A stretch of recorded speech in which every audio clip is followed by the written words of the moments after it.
Welcome back to Local Decision 2020. I'm Rusty Ray. We're joined now by the representative for State House out of District 37A of the DFL. It is Erin Koegel. Erin, thank you for being here. Thank you for having me. What a time to run for office. In your case, I guess the third time now you've run? Third time, yeah. And what's it been like this time, especially compared to what you were used to the first two times? Well, it's kind of a bummer not being able to go knock on doors. That was something that I really loved about campaigning, is getting out and talking to people on the doors, hearing what issues are most important to them, and what issues that we need to bring to the attention at the state level.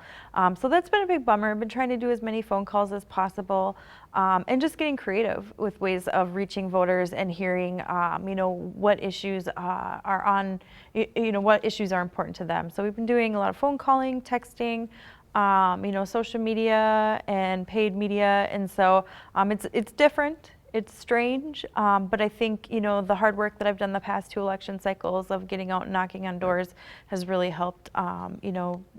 People can reach out to me if they need to. Name recognition, things like that. Well, yeah, right? and just I've built those relationships over the past few years, and so it's not like it's people know who I am, and they know how to contact me, and so just the fact that I have been doing that for the past for 4 years has been helpful. So when you do connect, what are they saying?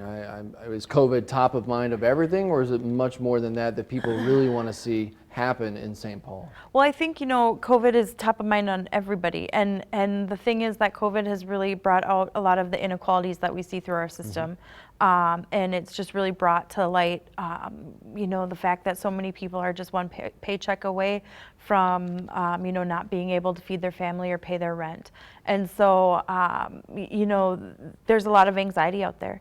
A lot of people still are working and finding ways to adapt, but, as we were just talking, with kids and families and schools and jobs, and, my 1.5-year-old has become an expert at Zoom meetings, which is, funny, but also when I'm trying to see what's going on the screen, trying to get around her head sometimes is difficult. So I think, the anxiety of COVID, along with all the other burdens that we see right now, it's just kind of amplifying a lot of the stuff that we've been hearing for the past few years. It seemed like a bit of a unified effort there, especially in the spring, and the governor saying, okay, this is what we've got to do. We got to put some of this, and the legislature said, okay, do what we got to do. As the summer wore on and special sessions and the partisanship really came up and really kind of bubbled up. Are people sensing that? Are people frustrated by that? Are you frustrated by any of it? I mean, I'm still doing the work I need to do. I don't understand this argument that, our powers as legislators has been taken away, because I'm still doing committee hearings. I'm still going to, task force meetings. I'm on the Opioid Epidemic Response Advisory Council, and we're meeting. I'm still working on behalf of constituents, connecting with departments, and the issues that my constituents bring up, I'm bringing to the chairs of the committees, leadership, the governor's staff, and so, I think, if you don't want to do the work, you don't have to, but it's our job to do the work, and so, I'm still working as hard as I ever have, and actually, I think, many legislators have been working harder. And so I think, part of it is that, people see a political opportunity. It's an election year, and they want to show, differences. And unfortunately, there's a lot of people that want to divide. And that's the unfortunate part of all of this. On a larger scale, in the state capitol, do you feel like COVID has pushed aside any efforts or projects or bills that you saw great progress on in your time so far that could have advanced in 2020 had COVID not come about and taken away that attention? Well, yeah, I think the bonding bill. I mean, that's the number one thing. The bonding bill, it's a huge jobs bill. There was projects in there for 109th and 65. Or Highway 65. Right. So that there was $1 million in the bonding bill for that. There was stuff in there for the National Sports Center. There was a lot of projects for our area, for Anoka County, for Blaine, Coon Rapids, and Spring Lake Park. And so, that's kind of been the biggest disappointment of all this is that we were unable to pass a bonding bill. No hope for it at all? It's not going to I come back, and mean- even in a special session, if it tried to get at least worked on or started, it's just, I mean, you know, I hope so. right. I'm maybe a little more pessimistic than I was a month ago or 2 Mhm. months ago. We are kind of coming up against the wall here, and so I really hope that we can get it done. I think there's some really good projects in there that can have a big effect on our area. And you know, when it was defeated down party lines, unfortunately. And when you see really good projects for our area that are in there, you know, that are voted against by the representatives who represent that area, it's a little disheartening. And so It's a normal part of the process, right? With the biennium and the you know, the budget will come up again after Right. the new year, and the new legislature will take that up. But the bonding bill is something that is worked on, and there were bus tours, and there was the whole process, and people had a voice in saying what they wanted, and now it just got stuck. Yeah, I mean, we hosted the bonding committee here at the National Sports Right. Center. They did tours. We even had some. The transportation committee came to Blaine and did a Right. tour at the Northtown Transit Center at up on Highway 65 and saw a whole lot of the issues that we're seeing here in our area every day. And so that's a huge way that we can make an impact right now, putting people back to work, good paying jobs, and then not only would that get people back to work, but it would also you know, free up traffic for us and make sure that we're, you know, home for dinner instead of sitting in our car on 65, or that, you know, we've seen a lot of the pedestrian accidents on University Avenue, and so making sure that people are safe when they're crossing the street. And so I really hope that we do get the bonding bill here. I'd love to see it by the end of the month. If we do an October special session, that we get it there. But yeah, I'm just maybe a little more pessimistic. I understand. Where does 65 kind of rank there in St. Paul? I mean, we see if something's approved for Highway 10, that might make a headline, and that's Anoka County, and there's Yep. a lot of attention. They get federal funding for that as well, and things are happening with 10, and things are happening with 65, but every single lawmaker that we've talked to, Blaine City candidates and now state candidates, 65 is the thing, because I know that that's what people want to see. Is it moving?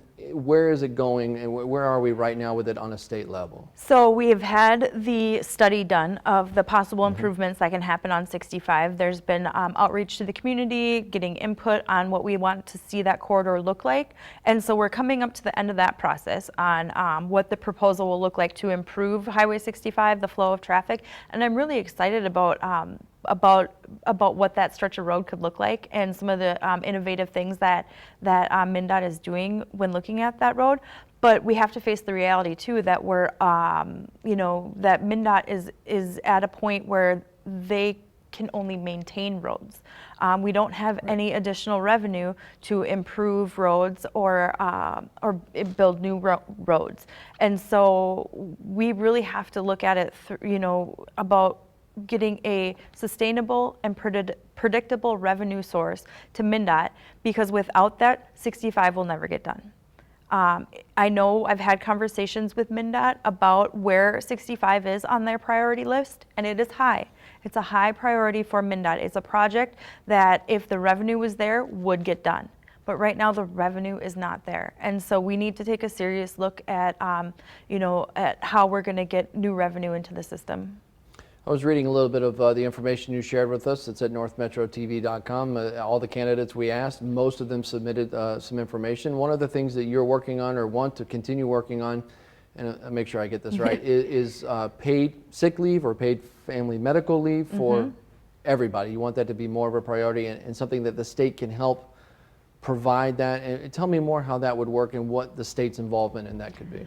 So we did pass the paid family medical Right. leave bill this past, was it the beginning, the first It was, I think, the first part of the biennium. Okay. They kind of run together. And so what it is it's like unemployment insurance. Right. Everybody has unemployment insurance, and so when you need to use that, you can cash it in, and take your time off. And so it would just be a benefit that is offered to all employees throughout the state. And I think one of the things too that COVID has exposed is that, we need to be able to stay home when we're sick.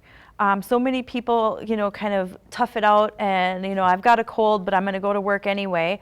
And that doesn't do anybody any good. It, it gets your coworkers sick, it spreads diseases. But not only that, if you have a kid, you want to be able to stay home with that baby and have that critical bonding time. If you have a loved one that you need to care for, you want to be able to be there for them. And not have to worry about if you're going to be able to make your rent or, get the life-saving medicine that they need. And so those are the real choices that people are making. And so if we can set up a paid family medical leave system where it's a lot like unemployment insurance and we all pay in and we all can benefit, I think that would be a great thing for everyone. You're using your daughter as an example of using Zoom for whatever the case may be, and certainly my kids are the same way. And I think that that kind of shows that that's been imperative for people to stay connected. I would also argue that less tech-savvy adults of an older generation perhaps or otherwise have also learned how to use these tools to work from home because they've had to keep their jobs, they've had to work. Are there other innovations that have come out of COVID that could show the state a different way of doing business, because there is going to have to be some paring down because there's a budget deficit now and there's other challenges now facing the state and looking at a new budget? Can the state change the way it does business? Can the state change the way approaches even to education or healthcare or anything because COVID has forced innovation on a family by family level or on a business level? Is there room for that discussion? There's always room for improvement, and that one of the things that I'd really like to see continue is is virtual care.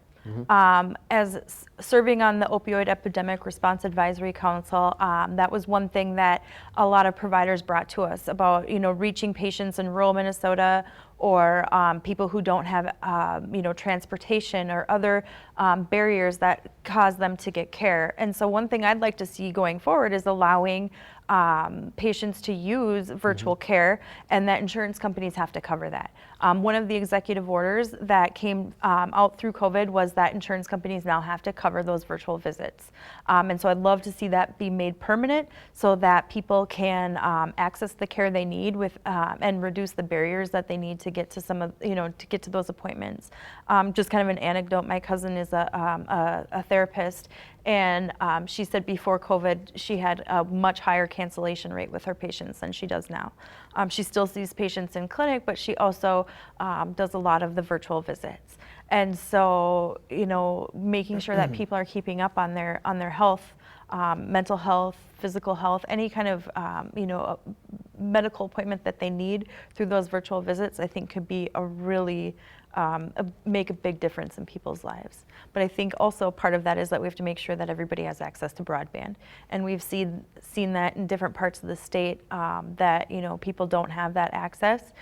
Or even here in the metro areas, right. I just saw a story on the news this evening about buses being turned into mobile Wi-Fi hotspots. Right. And so, those are innovations that we can definitely look at and move forward with and keep permanent. Okay. Erin Koegel, that's the time that we have today. Great. We appreciate it. Thank you so much.